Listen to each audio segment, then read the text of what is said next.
شفا در اول سال وقتی با ما صحبت میکردی گفتی برای مویهایت خریدار میکنی میخواستی همین موی دراز زیبایت رو بفروشی با نرخی البته برای خودت مناسب. چقدر شد در این مدت یا یگان خریداری پیدا شد و این تصمیمت چی شد؟ بله پیدا شده اما با نرخ‌های پستر $800 $1000 اما دلم نشد. وقتی که کاشانه‌های حسن می در آمدم برای آرایش ابرویم اونجا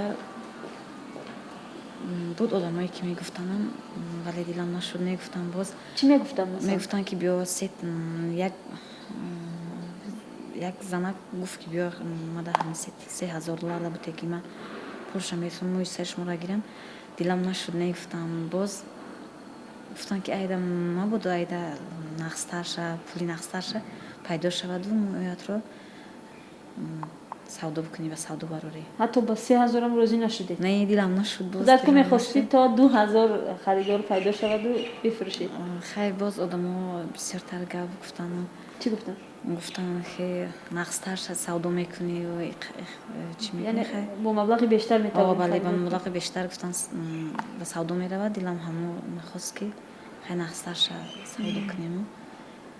خب خودی مویت مثلا نسبت به اون یک سال پیش تقریبا چقدر اساسیر خوبتر بوده؟ خیر خیلی با نسبت پیشتر دراز شدگی و زمین خیلی دراز شدگی. خب وضع زندگی در این مدت تا کجا تغییر کرد؟ شفا اون وقت میگفتی که باید خانه خودت رو بسازی.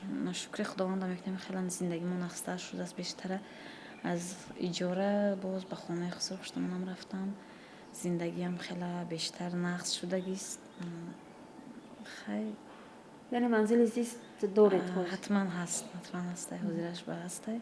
یعنی حالی پوره از فکری فروختن موی گشتید یا به هر حال خریداری؟ نه اگر نقصتر پولش نقصتر باشد نمیتیم و من در شدنش بسیار نگاه بینی کردن موی سرم زحمتی بیشتر طلب میکنه. مثلا نرخی که میخواستید مویتون به فروش رود چقدر است؟ مثلا چند $1000 باید باشه؟